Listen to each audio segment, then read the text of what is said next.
नमस्कार मित्रांनो, आपण जेव्हा जेव्हा आर्थिक साक्षरता आर्थिक नियोजन या विषयाचा अभ्यास करत असताना आपण अनेकदा रॅट रेस हा शब्द ऐकत असतो, वाचत असतो, आपल्या वाचनात येत असतो आणि हा शब्द न समजल्यामुळेच पुढील संदर्भ बरेचदा जुळत नाहीत.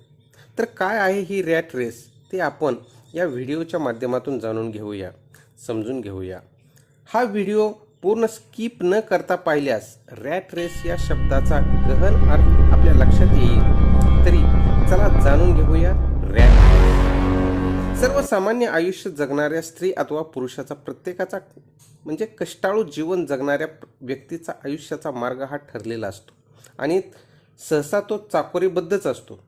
कुटुंबामध्ये मुलाचा मुलीचा जन्म होतो. जन्मानंतर ते मूल नवीन जगात लहानाचे मोठे होऊ लागते.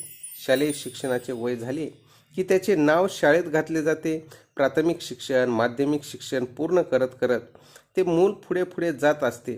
त्या मुलाच्या आईवडिलांना आपल्या मुलाने चांगल्या मार्काने पास होत किंवा टॉप करत शिक्षण घ्यावं असं वाटत असतं आणि त्या पद्धतीने ते पालक किंवा कुटुंबातील सर्व सदस्य त्या मुलास मार्गदर्शन करीत असतात.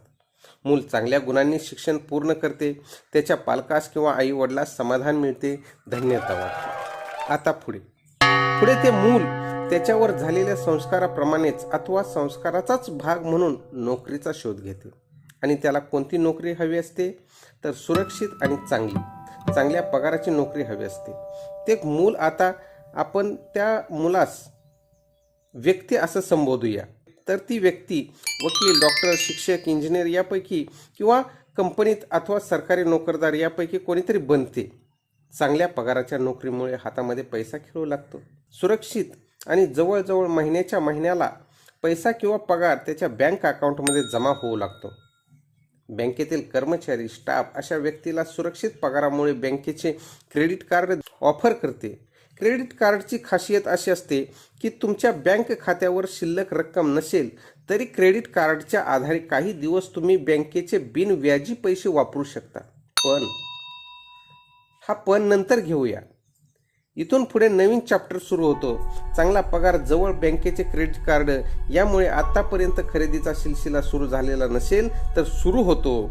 नवनवीन वस्तू घरात येऊ लागतात. टीव्ही, फ्रीज, फर्निचर अथवा घराचं नवीन बांधकाम असं कोणत्याही स्वरूपात घराचं रूप पालटत जातं. चांगल्या नोकरीला असल्यामुळे पै पाहुण्यांची ये जा सुरू होते. लग्नासारख्या सुखद विषयावर चर्चा सुरू होते. त्या मुलाचं किंवा मुलीचं लग्न होतं. दोनाचे 4 हात होतात. त्यामध्ये एकच जण जर नोकरीला असेल तर त्यांचा प्रश्न थोडा वेळ बाजूला ठेवू.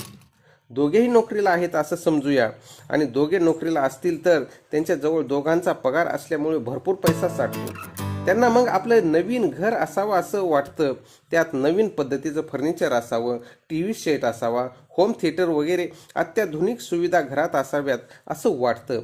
नव्या नवरीला दागदागिन्यांचीही हौस असतेच. घराच्या समोर नवीन मॉडेलची आणि आपल्या मित्रमंडळींपेक्षा लेटेस्ट अशी गाडी असावी असेही त्यांना वाटू लागतं.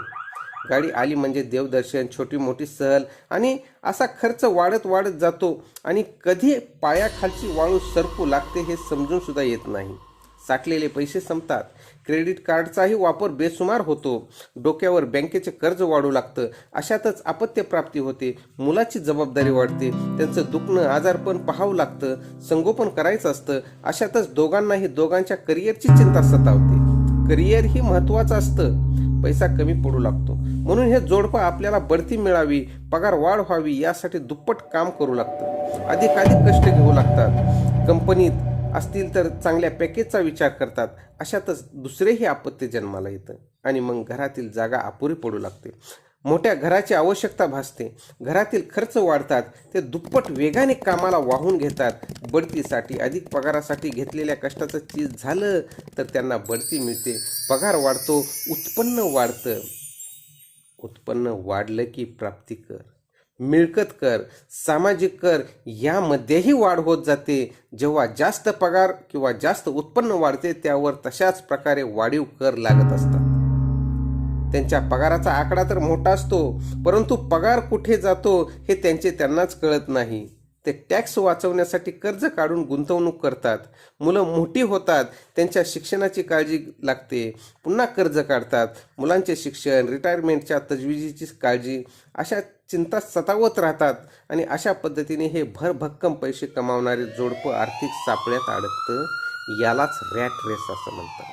तेही आपल्या मुलाला अशाच पद्धतीने खूप अभ्यास करून उत्तम गुणांनी पास होऊन सुरक्षित स्थिर नोकरी मिळवण्याचा सल्ला देतात आणि हे चक्र पूर्ण करत राहतात घाण्याच्या बैलाप्रमाणे.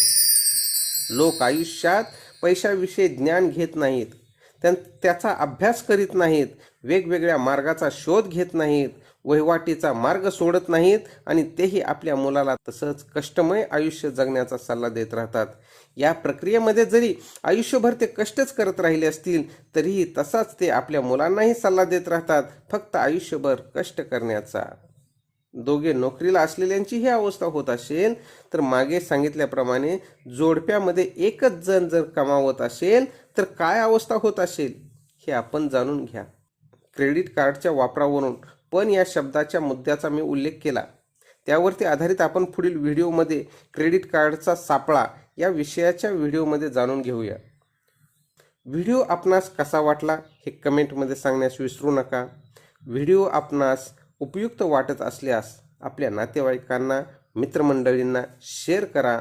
भेटूया पुढील व्हिडिओमध्ये आणि हो, चॅनल सबस्क्राईब केलेलं नसेल तर लगेच सबस्क्राईब करा. धन्यवाद.